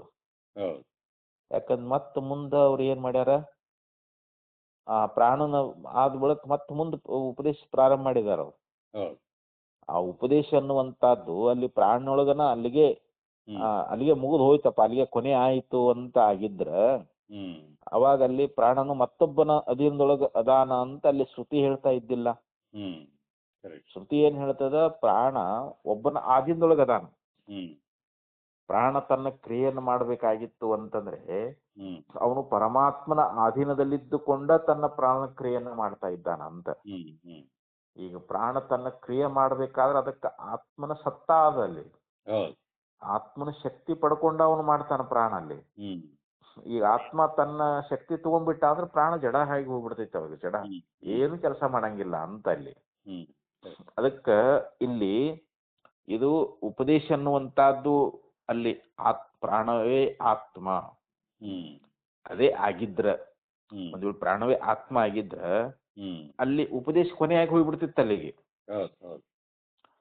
ಅವಾಗ ಪ್ರಾಣ ಮತ್ತೊಬ್ಬನ ಅಧೀನದಲ್ಲಿ ಅದಾನ ಅಂತ ಹೇಳುವುದಲ್ಲಿ ಹೊಂತ ಇದ್ದಿದ್ದಿಲ್ಲ ಅಂತ. ಇಲ್ಲಿ ಶ್ರುತಿ ಏನ್ ಹೇಳ್ತದ, ಪ್ರಾಣ ಅನ್ನುವಂತಹದ್ದು ಆತ್ಮನ ಅಧೀನದೊಳಗದ ಅಂತ ಶ್ರುತಿ ಹೇಳ್ತೈತೆ ಅಲ್ಲಿ. ಯಾಕಂದ್ರೆ ಒಬ್ಬರ ಅಧೀನದೊಳಗ ಅದ ಅಂತಂದ ಬಳಕ ಇಲ್ಲಿ ಪ್ರಾಣವೇ ಆತ್ಮ ಹೆಂಗ ಆಗ್ತದ? ಯಾಕಂದ್ರೆ ಶ್ರುತಿ ಅನ್ನುವಂತಹದ್ದು ಏನ್ ಹೇಳದೈತೆ ಅಂತಂದ್ರೆ ಆತ್ಮತಃ ಪ್ರಾಣ ಅಂದ್ರೆ ಆತ್ಮನಿಂದ ಪ್ರಾಣ, ಆತ್ಮನಿಂದ ಪ್ರಾಣ ಉತ್ಪತ್ತಿ ಆಗ್ಯದ ಅಂತ ಹೇಳಿತಿ ಶ್ರುತಿ ಅನ್ನುವಂತಹದ್ದು. ಮತ್ತೆ ಇಲ್ಲಿ ಪ್ರಾಣವೇ ಆತ್ಮ ಹೆಂಗ ಆಗ್ತೈತಿ?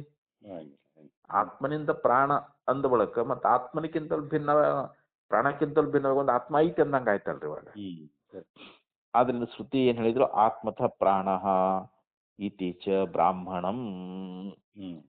ಹೀಗೆ ಬ್ರಾಹ್ಮಣ ಅನ್ನುವಂತಹದ್ದು ಆತ್ಮನಿಂದಲೇ ಪ್ರಾಣ ಎಂಬುವುದಾಗಿ ಉಪದೇಶ ಅನ್ನುವಂತಹದ್ದು ಬ್ರಾಹ್ಮಣ ನಮಗೆ ಹೇಳ್ಕೊಂಡ್ ಬರ್ತದ ಅಂತ. ಆದ್ದರಿಂದ ಇಲ್ಲಿ ಮುಂದೆ ಹೇಳ್ತಾ ಇದ್ದಾರೆ ಅವರು, ಪ್ರಕರಣಾಂತೆ ಪರಮಾತ್ಮ ವಿವಕ್ಷಾ ಭವಿಷ್ಯತಿ ಭೂಮಾತು ಪ್ರಾಣ ಏವ ಇತಿ ಚೇತ್. ಮತ್ತೆ ಪೂರ್ವ ಪಕ್ಷ ಆಕ್ಷೇಪ ಮಾಡ್ತಾನೆ ಇಲ್ಲಿ.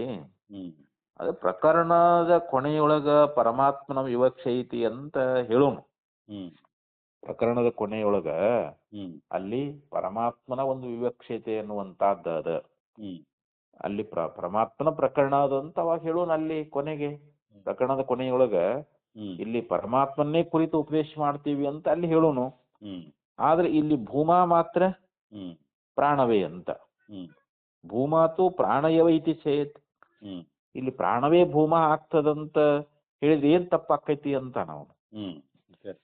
ಪ್ರಕರಣದ ಕೊನೆಯೊಳಗ ಪರಮಾತ್ಮನ ವಿವಕ್ಷೆ ಇದೆ ಅಂತ ಒಪ್ಪುಗಳು, ನಾನೇನು ಬೇಡ ಅನ್ನೋದಿಲ್ಲ. ಪರಮಾತ್ಮ ಪ್ರಕರಣದ ಕೊನೆಯೊಳಗೆ ಪರಮಾತ್ಮನ ವಿವಕ್ಷೆ ಐತಿ ಅಂತ ಒಪ್ಪುನು. ಆದ್ರೆ ಇಲ್ಲಿ ಭೂಮಾ ಮಾತ್ರ ಪ್ರಾಣವೇ ಅಂತ ಹೇಳಿದ್ರೆ ಏನ್ ತಪ್ಪಾಗ್ತದ ಅಂತಂದ್ರ ಇನ್ನು ಹೇಳುದು ಸರಿಯಲ್ಲ ಅಂತಾರ ಅವ್ರು. ಸಹ ಭಗವಃ ಕಸ್ಮಿನ್ ಪ್ರತಿಷ್ಠಿತ ಇತಿ ಸ್ವೇ ಮಹಿಮ್ನೆ. ಹೇ ಭಗವಂತನೇ, ಸ ಭಗವಃ ಅಂತಂದ್ರ ಹೇ ಭಗವಂತನೇ, ಈತ ಎಲ್ಲಿ ನೆಲೆ ನಿಂತಾನ ಅಂತ ಅಲ್ಲಿ ಪ್ರಶ್ನೆ ಮಾಡ್ತಾ ಇದ್ದಾರೆ. ಸ ಭಗವಃ ಸಹ ಅಂದ್ರೆ ಅವನು ಅಂತ. ಅವನು ಕಸ್ಮಿನ್ ಯಾವುದರಲ್ಲಿ ಪ್ರತಿಷ್ಠಿತ, ಯಾವುದರಲ್ಲಿ ಪ್ರತಿಷ್ಠಿತನಾಗಿದ್ದಾನೆ, ಯಾವುದ್ರಲ್ಲಿ ನೆಲೆಗೊಂಡಿದ್ದಾನೆ ಅಂಥೇಳಿ ಈ ರೀತಿಯಾಗಿ ಅಲ್ಲಿ ಪ್ರಶ್ನೆ ಅನ್ನುವಂತಹದ್ದನ್ನ ಮಾಡಿ ಸ್ವೇ ಮಹಿಮ್ನೆ ತನ್ನ ಮಹಿಮೆಯೊಳಗೆ ತಾನದಾನ ಅಂತ, ಅವನು ತನ್ನ ಮಹಿಮೆಯಲ್ಲೇ ಇದ್ದಾನೆ ಅಂತ ಹೇಳಿ ಹಿಂಗಲ್ಲಿ ಉತ್ತರ ಕೊಟ್ಟಾರಿಲ್ರಲ್ಲಿ. ಪ್ರಶ್ನೆ ಮಾಡಿ ಉತ್ತರವನ್ನ ಕೊಟ್ಟಿದಾರ. ಇತ್ಯಾದಿನ ಭೂಮ್ನಃ ಏವ ಆ ಪ್ರಕರಣ ಸಮಾಪ್ತೇರನುಕರ್ಷಣಾತ್. ನೋಡಿ, ಇತ್ಯಾದಿ ಅಂದ್ರೆ ಮೊದಲಾದವುಗಳಿಂದ ಅಲ್ಲಿ ಭೂಮವೇ ಏನಾಗಿತ್ತು, ಆ ಪ್ರಕರಣಾತ್ ಪ್ರಕರಣ ಆರಂಭದಿಂದಲೂ ಅಂತ. ಪ್ರಕರಣ ಆರಂಭದಿಂದಲೂ ಆ ಸಮಾಪ್ತೆ ಅಂದ್ರೆ ಪ್ರಕರಣದ ಮುಕ್ತಾಯದವರೆಗೂ ಅಂತ. ಪ್ರಕರಣದ ಆರಂಭದಿಂದ ಹಿಡ್ಕೊಂಡು ಮುಗಿಯೋ ತನಕ ಏನ್ ಮಾಡ್ಯಾರಲ್ಲಿ, ಆ ಭೂಮವನ್ನೇ ಅನುಕರ್ಷಣೆ ಮಾಡಿದ್ದಾರೆ ಅಂತ. ಅಲ್ಲೇ ಅದನ್ನೇ ಹೇಳ್ಕೊಂಡ್ ಬಂದಾರಂತ, ಅನುಕರ್ಷಣಾತ್ ಅಂತ ಹೇಳಿದ್ರು. ಅಲ್ಲಿ ಪ್ರಕಾರದ ಆರಂಭದಿಂದ ಹಿಡ್ಕೊಂಡು ಅದು ಮುಗಿಯೋ ತನಕನೂ ಕೂಡ ಅಲ್ಲಿ ಪರಮಾತ್ಮನ ಒಂದು ವಿಷಯವನ್ನೇ, ಆ ಭೂಮದ ವಿಷಯವನ್ನೇ ಅಲ್ಲಿ ಅನುಕರ್ಷಣೆ ಮಾಡಿದ್ದರಿಂದ, ಅಂದ್ರೆ ಅದನ್ನೇ ಬೋಧ ಮಾಡ್ಕೊಂತ ಬಂದಿದ್ದರಿಂದ ವೈಪುಲ್ಯಾತ್ಮಿಕಾಚ ಭೂಮ ರೂಪತಾ ಸರ್ವಕಾರಣತ್ವಾತ್ ಪರಮಾತ್ಮನಃ ಸುತರಾಂ ಉಪಪದ್ಯತೆ. ಇಲ್ಲಿ ವೈಪುಲ್ಯಾತ್ಮಿಕ, ವಿಪುಲ ಅಂದ್ರೆ ಹೆಚ್ಚಾಗಿ ಅಂತ. ಹೆಚ್ಚಾಗಿ ಅಂದ್ರೆ ಬಹಳ ಸರ ಈ ಭೂಮದ ವಿಚಾರವನ್ನೇ ಪ್ರತಿಪಾದನ ಮಾಡಿರ್ತಕ್ಕಂಥದ್ದು. ಭೂಮ ರೂಪತಾ ಸರ್ವಕಾರಣತ್ವಾತ್, ಅಲ್ಲಿ ಬಹುರೂಪವಾಗಿ ಆ ಭೂಮದ ವರ್ಣನೆ ಎನ್ನುವಂತಹದ್ದು ಬಂದಿರುವುದರಿಂದ ಸರ್ವಕಾರಣತ್ವಾತ್ ಪರಮಾತ್ಮನಃ, ಪರಮಾತ್ಮ ಏನದಾನ ಎಲ್ಲಕ್ಕೂ ಕಾರಣದಾನಂತವನು. ಪರಮಾತ್ಮ ಸರ್ವಕ್ಕೂ ಕಾರಣನಾಗಿರುವುದರಿಂದ ಸುತರಾಂ ಉಪಪದ್ಯತೆ. ಆದ್ರಿಂದ ಇಲ್ಲಿ ಭೂಮ ಅನ್ಲಿಕ್ಕೆ ಪರಮಾತ್ಮನಿಗೇನೆ ಹೊಂತೈತಂತಾರ ಅವರು. ಇದು ಪರಮಾತ್ಮ ಅಂತ ಹೇಳಿದಾಗ ಮಾತ್ರ ಹೊಂದೊಳೆ ಆಗ್ತೈತೆ ಹೊರತು ಇಲ್ಲಿ ಮತ್ತೊಂದನ್ನು ಹೇಳಕ್ ಆಗೋದಿಲ್ಲ. ಯಾಕಂದ್ರೆ ಪರಮಾತ್ಮನ ಎಲ್ಲದಕ್ಕೂ ಅವನು ಕಾರಣ ಸ್ವರೂಪನಾಗಿದ್ದಾನ. ಆದ್ರಿಂದ ಇದು ಪರಮಾತ್ಮನಿಗೆ ಇದು ಹೆಚ್ಚಾಗಿ ಇದು ಒಪ್ಪುವಂತಹದ್ದಾಗ್ತದ ಅಂತ. ಯಾಕಂದ್ರೆ ಇಲ್ಲಿ ಪ್ರಾಣನಿಗೆ ಒಂದು ತನ್ನ ಕಾರ್ಯದ ಒಂದು ಅಪೇಕ್ಷೆಯಿಂದ ಆಗಿರ್ತಕ್ಕಂಥ ವೈಫಲ್ಯ ಅನ್ನುವಂತಹದ್ದಿದೆ ಅಂತ ಹೇಳ್ತಾರೆ. ಆದ್ರೆ ಪರಮಾತ್ಮ ನಿರತಿಶಯವಾಗಿರ್ತಕ್ಕಂಥ ವೈಫಲ್ಯ ಐತಿ ಅಂತ. ಪ್ರಾಣನಿಗೆ ತನ್ನ ಒಂದು ಕಾರ್ಯದ ಬಗ್ಗೆ ಒಂದು ತನ್ನ ಕಾರ್ಯದ ಅಪೇಕ್ಷೆಯನ್ನು ಇಟ್ಟುಕೊಂಡು ಅಲ್ಲಿ ಅಲ್ಪವಾಗಿರ್ತಕ್ಕಂಥ ವೈಫಲ್ಯ ಅಂದ್ರೆ ಏನು, ವಿಪುಲವಾಗಿ ಅಂತ ಹೆಚ್ಚಿಗೆ ವರ್ಣನ ಮಾಡಿರ್ತಕ್ಕಂಥದ್ದು ಅಂತ. ಆದ್ರೆ ಪರಮಾತ್ಮ ನಿರತಿಶಯದ, ಆ ನಿರತಿಶಯವಾಗಿರ್ತಕ್ಕಂಥ ವೈಫಲ್ಯ ಇದೆ ಅಂತ ಹೇಳಿ ಈಗ ಹೇಳ್ಕೊಂಡು ಬಂದ್ರು. ಆದ್ರಿಂದ ಇಲ್ಲಿ ಪರಮಾತ್ಮನಿಗೇನೆ ಇದೆ ಹೆಚ್ಚು ಚೆನ್ನಾಗಿ ಹೊಂದಗಡೆ ಆಗ್ತದ ಅಂತ ಹೇಳ್ಕೊಂಡು ಬಂದ್ರು.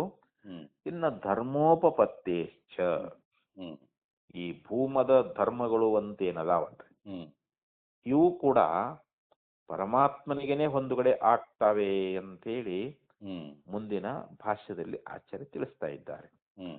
ಅಪಿ ಚ ಏ ಭೂಮ್ನಿ ಶ್ರೂಯಂತೆ ಧರ್ಮಾಃ ತೇ ಪರಮಾತ್ಮನಿ ಉಪಪದ್ಯಂತೆ.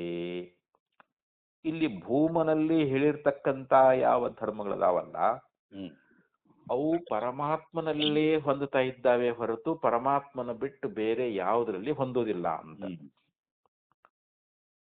ಧರ್ಮಾಹ ಅಂದ್ರೆ ಧರ್ಮಗಳು ಅಂತ. ಏ ಭೂಮ್ನಿ ಅಂದ್ರೆ ಭೂಮದಲ್ಲಿ ಅಂತ. ಅಪಿಚ ಏ ಭೂಮ್ನಿ ಧರ್ಮಾಹ ಶ್ರೂಯಂತೆ, ಆ ಭೂಮದಲ್ಲಿ ಹೇಳಿರ್ತಕ್ಕಂತ ಯಾವ ಧರ್ಮಗಳದಾವಲ್ಲ ಅವೇನ್ ನಾವು ಕೇಳ್ತಾ ಇದ್ದೇವಲ್ಲ ಪರಮಾತ್ಮನೇ ಉಪಪದ್ಯಂತೆ. ಅವು ಕೇವಲ ಪರಮಾತ್ಮನಲ್ಲಿ ಮಾತ್ರ ಆ ಧರ್ಮಗಳು ನಮ್ಗೆ ಕಂಡು ಬರ್ತಾ ಇದ್ದಾವೆ, ಪರಮಾತ್ಮನಲ್ಲಿ ಅವು ಹೊಂತಾ ಇದ್ದಾವೆ. ಅದ್ಯಾವುದು ಅನ್ನೋದು ಹೇಳ್ತಾರೆ ನೋಡ್ರಿ. ಯತ್ರ ನಾಣ್ಯತ್ ಪಶ್ಯತಿ ನಾಣ್ಯತ್ ಶೃಣೋತಿ ನಾಣ್ಯದ್ ವಿಜಾನಾತಿ ಸ ಭೂಮ ಇತಿ. ಅಲ್ಲಿ ಮಂತ್ರ ಏನ್ ಹೇಳ್ಕೊಂಡ್ಬಂತು ಅಂತಂದ್ರೆ, ಯಾವುದರಲ್ಲಿ ಮತ್ತೊಂದನ್ನ ನೋಡುವುದಿಲ್ಲವೋ, ಮತ್ತೊಂದನ್ನ ಕೇಳುವುದಿಲ್ಲವೋ, ಮತ್ತೊಂದನ್ನ ತಿಳಿಯುವುದಿಲ್ಲವೋ ಅದು ಭೂಮಾ ಅಂತ ಹೇಳ್ಕೊಂಡು ಬಂದ್ರು. ಅಲ್ಲಿ ಶ್ರುತಿ ಏನ್ ಹೇಳ್ತಾರಲ್ಲಿ, ಮತ್ತೊಂದನ್ನ ನೋಡೋದಾಗ್ಲಿ, ಮತ್ತೊಂದನ್ನ ಕೇಳೋದಾಗ್ಲಿ, ಮತ್ತೊಂದು ತಿಳಿಯೋದಾಗ್ಲಿ ಯಾವುದ್ರಲ್ಲಿ ಇಲ್ಲಲ್ಲ ಅದಕ್ಕೆ ಭೂಮಾ ಅಂತ ಕರೀತಾರೆ. ಅಂದ್ರೆ ಬ್ರಹ್ಮದೊಳಗ ಅಲ್ಲಿ ನೋಡೋದು ಇಲ್ಲ, ಕೇಳೋದು ಇಲ್ಲ, ತಿಳಿಯೋದು ಇಲ್ಲ. ಯಾಕೆ ಬೇರೆ ವಸ್ತು ಇತ್ತಂದ್ರ ಇವ ಅದನ್ನ ನೋಡಿದ ಅಂತ ಹೇಳಬಹುದು. ಈಗ ರಾಮ ರಾವಣನ್ನ ನೋಡಿದ, ಯಾಕ ರಾವಣ ಬೇರೆ ಅದಾನ, ನೋಡ್ತಕ್ಕಂತ ರಾಮ ಬೇರೆ ಅದ. ರಾಮ ರಾವಣ ನೋಡಿದ ಅಂತಂದ್ರೆ ಅಲ್ಲಿ ದ್ವೈತ ಇದ್ದಲ್ಲಿ ನಡೀತೈತಿ ಇಲ್ಲಿ. ಆದ್ರೆ ಇರುವುದೇ ಪರಬ್ರಹ್ಮ ಅಖಂಡವಾಗಿರ್ತಕ್ಕಂಥದ್ದು. ಬ್ರಹ್ಮ ಭಿನ್ನವಾಗಿ ಮತ್ತೊಂದು ದೃಶ್ಯವಾಗಿರ್ತಕ್ಕಂಥದ್ದು ಇದ್ರೆ ಬ್ರಹ್ಮ ಅದನ್ನ ನೋಡಿದ ಅಂತ ಹೇಳ್ಬೋದು, ಅಥವಾ ಅದನ್ನ ಒಂದು ಶಬ್ದವನ್ನು ಕೇಳಿದ ಅಂತ ಹೇಳ್ಬೋದು. ಆದ್ರೆ ಅಖಂಡವಾಗಿರ್ತಕ್ಕಂಥ ಬ್ರಹ್ಮ ಒಂದೇ ಆಗಿರುವಾಗ ಆ ಒಂದೇ ವಸ್ತುವಿನಲ್ಲಿ ನೋಡೋದಾಗ್ಲಿ, ನೋಡಿಸಿಕೊಳ್ಳೋದಾಗ್ಲಿ ಹೊಂದ್ಗಡೆ ಆಗ್ತದನು? ಆಗೋದಿಲ್ಲ ಅಂತ ಹೇಳ್ತಾ ಇದ್ದಾರೆ ಇಲ್ಲಿ. ಇತಿ ದರ್ಶನಾದಿ ವ್ಯವಹಾರ ಭಾವಂ ಭೂಮನಿ ಅವಗಮಯತಿ. ಅಂದ್ರೆ ದರ್ಶನಾದಿ ವ್ಯವಹಾರ ಅಂದ್ರೆ ನೋಡುವ ಮತ್ತು ಕೇಳುವ ಮತ್ತು ತಿಳಿಯುವಂತ ವ್ಯವಹಾರದ ಒಂದು ಅಭಾವ. ಅಭಾವ ಅಂದ್ರೆ ಇಲ್ಲದಂತ. ಬ್ರಹ್ಮದೊಳಗ ನೋಡೋದಾಗಲಿ, ಕೇಳೋದಾಗ್ಲಿ, ತಿಳಿಯೋದಾಗ್ಲಿ ಈ ವ್ಯವಹಾರಗಳು ಬ್ರಹ್ಮದಲ್ಲಿ ಅದಾವೇನು ಅಂತಂದ್ರೆ ಇಲ್ಲ ಅಂತ. ಈ ವ್ಯವಹಾರಗಳು ಇಲ್ಲದೆ ಇರುವಂತಹದ್ದನ್ನ ಭೂಮನಿ ಅವಗಮಯತಿ ಅಂತ. ಇದು ಭೂಮ ಅಂದ್ರೆ ಭೂಮದಲ್ಲಿನೇ ಇದು ನಮಗ ತಿಳಿದು ಬರ್ತದ ಅಂತ, ಇದು ನಮಗ್ ಕಂಡು ಬರ್ತತಿ ಅಂತ. ಪರಮಾತ್ಮನಿ ಚ ಅಯಂ ದರ್ಶನಾದಿ ವ್ಯವಹಾರ ಅಭಾವೋಪಗತ. ನೋಡ್ರಿ, ಪರಮಾತ್ಮನಲ್ಲಿ ಏನದಾವು? ಅಯಂ ದರ್ಶನಾದಿ ವ್ಯವಹಾರ ಅಭಾವ.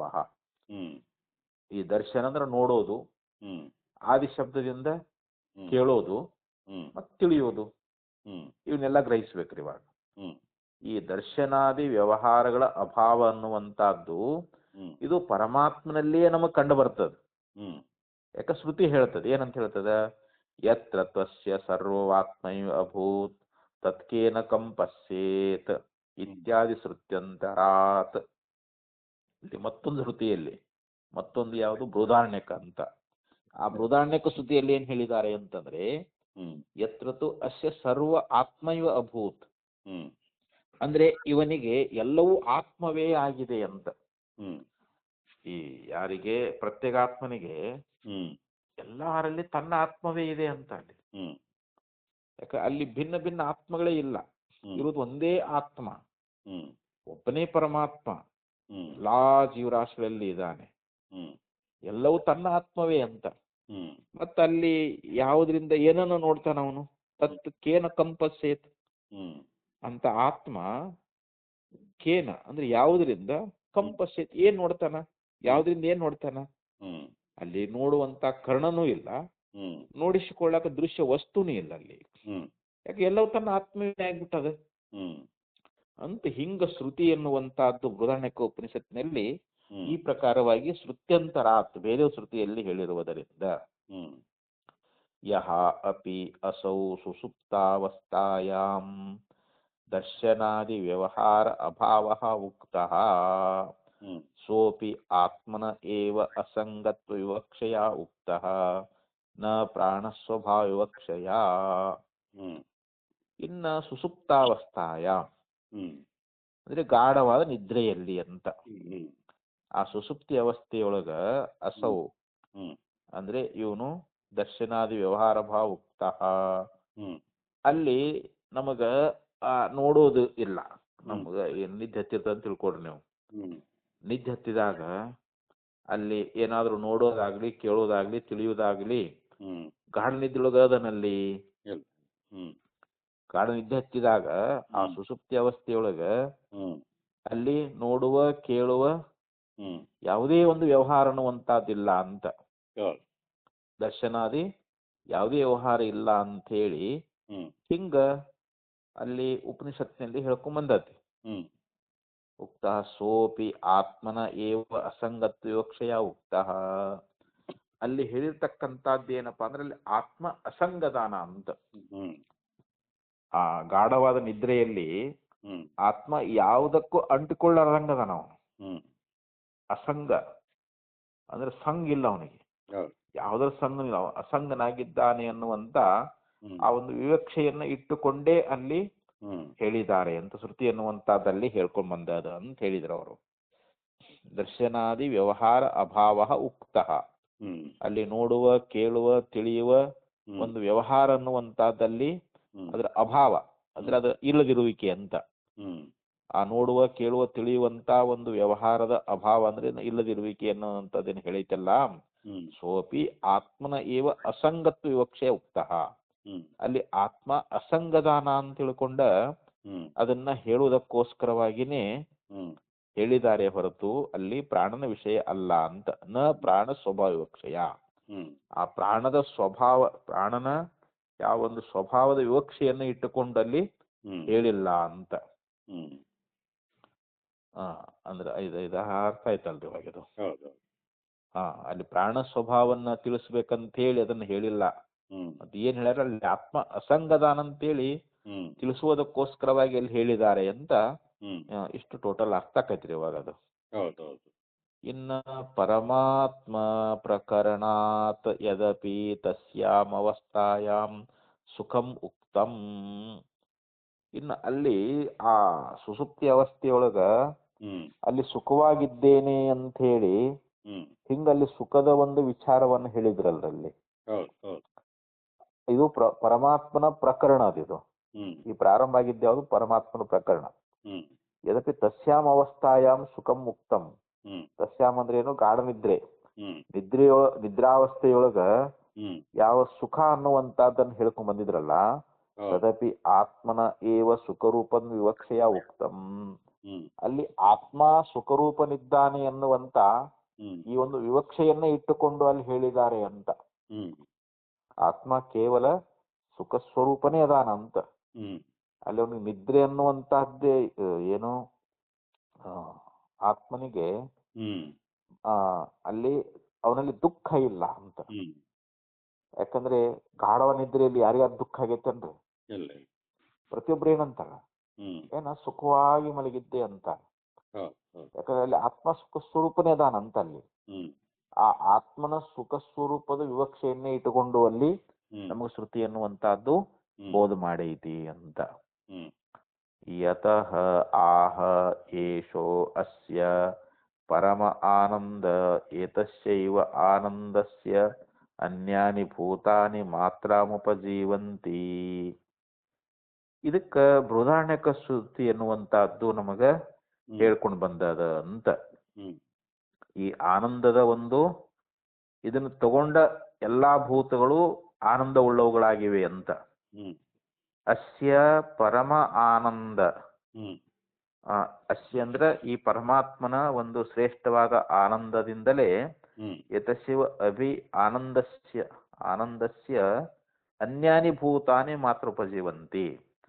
ಅಂದ್ರೆ ಅನ್ಯಾನಿ ಭೂತಾನಿ ಅಂದ್ರೆ ಬೇರೆ ಜೀವಿಗಳು ಅಂತ. ಮಾತ್ರ ಅಂದ್ರೆ ಈ ಆನಂದದ ಮಾತ್ರೆಯನ್ನೇ ತಗೊಂಡು ಎಲ್ಲಾ ಭೂತಗಳು ಆನಂದ ಉಳ್ಳವುಗಳಾಗಿವೆ, ಅವು ಜೀವಿಸಿಕೊಂಡಿದ್ದಾವೆ ಅಂತ. ಆನಂದದ ಮಾತ್ರೆಯನ್ನೇ ಇಲ್ಲಿ ಮಿಕ್ಕ ಭೂತಗಳು ಉಪಜೀವಿಸಿಕೊಂಡಿದ್ದಾವೆ ಅಂತ ಇಲ್ಲಿ ಹೇಳ್ತಾ ಇದ್ದಾರೆ. ಇಲ್ಲಿ ಅಂದ್ರೆ ಅದು ಆತ್ಮನ ಆನಂದವೇ ಅಂತ. ಜೀವಿಗಳು ಆನಂದ ಉಳ್ಳವುಗಳಾಗಬೇಕಾಗಿತ್ತು ಅಂದ್ರೆ ಅದು ಆತ್ಮನ ಆನಂದವೇ ಅಂತ ಹೇಳ್ತಾ ಇದ್ದಾರೆ. ಯತ ಆಹ ಏಷ ಪರಮ ಆನಂದ ಏತಸ್ಯೈವ ಆನಂದಸ್ಯ ಅನ್ಯಾನಿ ಭೂತಾನಿ ಮಾತ್ರ ಉಪಜೀವಂತಿ. ಇಹ ಅಪಿ ಯೋ ವೈ ಭೂಮಾ ತತ್ ಸುಖಂ ನಾಲ್ಪೇ ಸುಖಮಸ್ತಿ ಭೂಮೈವ ಸುಖಂ. ಅದನ್ನ ಶ್ರುತಿ ಏನ್ ಹೇಳ್ಕೊಂಬಂತು ಅಂತಂದ್ರೆ ಯಾವುದು ಭೂಮಾ ಆಗಿದೆಯೋ, ಭೂಮಾ ಅಂದ್ರೆ ಎಲ್ಲದಕ್ಕಿಂತಲೂ ಯಾವುದು ದೊಡ್ಡದಾಗಿದೆಯೋ ಅದೇ ಸುಖ ಅಂತ. ಅಲ್ಪದ್ರಲ್ಲಿ ಸುಖ ಇಲ್ಲ. ಅಲ್ಪದ್ದು ಅಂದ್ರೆ ಯಾವುದು? ಪ್ರಪಂಚ, ಈ ಸಂಸಾರ, ಇದು ಅಲ್ಪ ರೂಪ. ಯಾಕೆ ಇದು ಮರ್ತ್ಯ, ಇದು ಮರಣ ಧರ್ಮ ಉಳ್ಳದ್ದು, ನಾಶ ಉಳ್ಳದ್ದಿದು. ಇದ್ರೊಳಗೆ ಸುಖ ಇಲ್ಲ ಅಂತಾರೆ. ಯಾವ್ದು ಭೂಮಾ, ಯಾವ್ದು ಎಲ್ಲದಕ್ಕಿಂತಲೂ ದೊಡ್ಡದೈತೋ ಅದ್ರೊಳಗನ ಸುಖ ಅದ ಅಂತ ಶ್ರುತಿ ಹೇಳ್ಕೊಂಡ್ ಬಂದೈತಿ. ಈಗ ಆ ಭೂಮೈವ ಸುಖಂ, ಆ ಭೂಮಾನೇ ಸುಖರೂಪವಾಗಿರ್ತಕ್ಕಂಥದ್ದು ಅಂತ. ಭೂಮಾ ಏನೈತಲ್ಲ ಅದುವೇ ಸುಖರೂಪವಾಗಿರ್ತಕ್ಕಂಥದ್ದು. ಇತಿ ಸಾಮಯ ಸುಖ ನಿರಾಕರಣೇನ ಬ್ರಹ್ಮೈವ ಸುಖಂ ಭೂಮಾನಂ ದರ್ಶಯತಿ. ಆದ್ರಿಂದ ಇಲ್ಲಿ ಅಲ್ಪದ್ರಲ್ಲಿ ಸುಖ ಅನ್ನುವಂತದ್ದಿಲ್ಲ, ಯಾವುದು ಭೂಮಾ ಅದಲ್ಲ ಅದ್ರೊಳಗಿನ ಸುಖ ಅದಂತ ಹೇಳಿ ಇಲ್ಲಿ ದೋಷ ಸಹಿತವಾಗಿರ್ತಕ್ಕಂಥ ಏನು ಸುಖದ ನಿರಾಕರಣೆ ಮಾಡ್ಯಾರ ಅಂತ. ಸಾಮಯ ಸುಖ ನಿರಾಕರಣ ಅಂದ್ರೆ ಏನು? ದೋಷ ಸಹಿತವಾಗಿರ್ತಕ್ಕಂಥ ಸುಖ ಅಂತ. ಈ ಸಂಸಾರದಲ್ಲಿರ್ತಕ್ಕಂಥ ಸುಖಗಳೆಲ್ಲವೂ ದೋಷದಿಂದ ಕೂಡ್ಕೊಂಡಾವು. ಯಾಕೆ ಇವು ಅನಿತ್ಯದಾವು, ಇವು ದುಃಖ ರೂಪದಾವು, ಅನಾತ್ಮದಾವು, ಮತ್ತೆ ದೋಷ ಐತಿಲ್ಲ ಇದ್ರಾಗ್ರಿ. ಯಾಕೆ ಮೋಕ್ಷ ಆದವನು ದೋಷವನ್ನ ಕಾಣ್ತಾ ಇದ್ದಾನ. ಅವು ವೈರಾಗ್ಯ ಬರ್ಬೇಕಾಗಿತ್ತು ಅಂತಂದ್ರೆ ಈ ಪ್ರಾಪಂಚಿಕ ವಿಷಯ ಭೋಗಗಳೆಲ್ಲವೂ ಇವು ದೃಶ್ಯ, ಅನಾತ್ಮ, ದುಃಖ, ಅನಿತ್ಯ ಅಂತ ಹೇಳಿ ಹಿಂಗ ದೋಷ ದರ್ಶನವನ್ನ ಕಾಣ್ತಾನ ಅವನು. ಅವಾಗ ಅವನಿಗೆ ವೈರಾಗ್ಯ ಅನ್ನುವಂತದ್ದು ಬಂದು ಈ ಜ್ಞಾನಕ್ಕ ತಿಳ್ಕೊಬೇಕಂತ ಗೃಹಸ್ಥಕ್ಕೆ ಬರ್ತಾ ಇದ್ದಾನೆ ಇಲ್ಲಿ. ಆದ್ದರಿಂದ ಇಲ್ಲಿ ದೋಷ ಸಹಿತವಾಗಿರ್ತಕ್ಕಂಥ ಆ ಸುಖದ ನಿರಾಕರಣೆ ಮಾಡಿ ಬ್ರಹ್ಮೈವ ಸುಖಂ, ಇಲ್ಲಿ ಬ್ರಹ್ಮವೇ ಸುಖ ರೂಪವಾಗಿರ್ತಕ್ಕಂಥದ್ದು ಅಂತ ಭೂಮಾನಂ ದರ್ಶಯತಿ. ಆ ಸುಖರೂಪವಾಗಿರ್ತಕ್ಕಂಥ ಭೂಮವನ್ನೇ ಅಲ್ಲಿ ನಮಗೆ ತಿಳಿಸ್ಕೊಡ್ತಾ ಇದ್ದಾರೆ, ತೋರಿಸ್ಕೊಡ್ತಾ ಇದ್ದಾರೆ. ಯೋ ವೈ ಭೂಮಾ ತದ್ ಅಮೃತಂ, ಯಾವುದು ಭೂಮಾ ಆಗಿದೆಯೋ ಅದು ಅಮೃತ ಅಂತ. ಭೂಮಾ ಸ್ವರೂಪವಾಗಿರ್ತಕ್ಕಂಥದ್ದೇ ಅಮೃತ ಅದ ಅಂತ ಹೇಳಿ ಇತ್ತಿ ಅಮೃತತ್ವಮಪಿ ಯಹ ಶ್ರೂಯಮಾಣಂ ಪರಮ ಕಾರಣಂ ಗಮಯತಿ. ಇಲ್ಲಿ ಇನ್ನೊಂದು ಮುಖ್ಯ ಕಾರಣ ಯಾವುದು ಅಂತಂದ್ರೆ ಇಲ್ಲಿ ಪರಮಾತ್ಮ ಪ್ರತ್ಯೇಗಾತ್ಮ ಅವನು ಅಮೃತ ಸ್ವರೂಪನಾಗಿದ್ದಾನೆ ಅಂತ. ಅದನ್ನು ಕೂಡ ನಾವು ಶ್ರುತಿಯಲ್ಲಿ ಕೇಳ್ತಾ ಇದ್ದೀವಿ. ವಿಕಾರಾಣಾಂ ಅಮೃತತ್ವಸ್ಯ ಅಪೇಕ್ಷತ್ವಾತ್ ಅಥ ಅನ್ಯದಾರ್ಥಂ ಇತಿ ಚ ಶ್ರುತ್ಯಂತರಾತ್. ಇನ್ನ ವಿಕಾರ ಉಳ್ಳದ್ದು ಯಾವ್ದೈತಲ್ರಿ, ವಿಕಾರ ಉಳ್ಳಂತಹದ್ದು ಯಾವ್ದಪ್ಪ ಅಂತಂದ್ರೆ ಈ ಪ್ರಪಂಚ ಅನ್ನುವಂತಹದ್ದು. ಯಾಕಂದ್ರೆ ಇವೆಲ್ಲ ಕಾರ್ಯಗಳಾಗಿದ್ದಾವೆ ಅಂತೆ. ಅಲ್ಲಿ ಕಾರ್ಯವಾಗಿರ್ತಕ್ಕಂಥಗಳು ಅಮೃತ ಅಂತ ಹೇಳಕ್ ಬರ್ತೈತೇನಲ್ಲಿ? ಈ ಕಾರ್ಯವಾಗಿರ್ತಕ್ಕಂಥದ್ದು ಯಾವ್ದೈತಲ್ಲ ಅದು ಅಮೃತವಾಗಿದೆ ಅನ್ನುವಂತಹದ್ದಲ್ಲಿ ಅಲ್ಲಿ ಅಪೇಕ್ಷೆ ಐತಿ ಅನ್ನುವಂತಂದ್ರೆ ಯಾಕಂದ್ರೆ ಇದಕ್ಕಿಂತಲೂ ಬೇರೆ ಆಗಿರ್ತಕ್ಕಂಥದ್ದು ಅದು ನಾಶ ಉಳ್ಳದ್ದು ಅಂತೇಳಿ ಹಿಂಗ ಶ್ರುತಿ ಅನ್ನುವಂತಹದ್ದು ನಮಗ ಬೋಧ ಮಾಡೈತಿ ಅಂತ. ಅನ್ಯತ ಅತಃ ಅನ್ಯದಾರ್ಥಂ,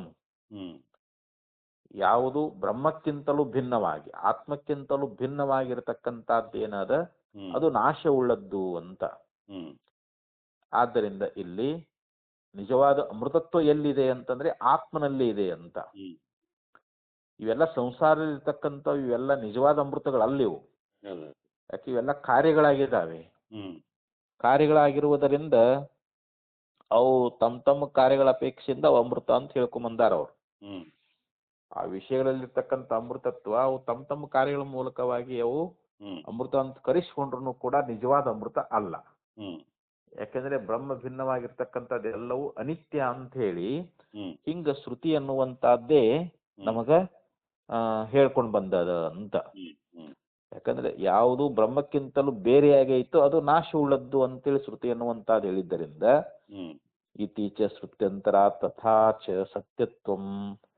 ನೋಡಿ, ಯಾವುದು ಸತ್ಯ ಉಳ್ಳದ್ದು ಸ್ವಮಹಿಮ್ನ ತಿಷ್ಠ ತತ್ವಂ, ತನ್ನ ಮಹಿಮೆಯಲ್ಲಿ ಯಾವ್ದು ಇರುವಂತಹದ್ದಾಗೈತೋ ಸರ್ವಗತತ್ವಂ ಅಂದ್ರೆ ಎಲ್ಲಾ ಕಡೆಯಲ್ಲಿ ಪರಿಪೂರ್ಣವಾಗಿರ್ತಕ್ಕಂಥದ್ದು ಯಾವ್ದೈತೋ ಸರ್ವಾತ್ಮತ್ವಂ.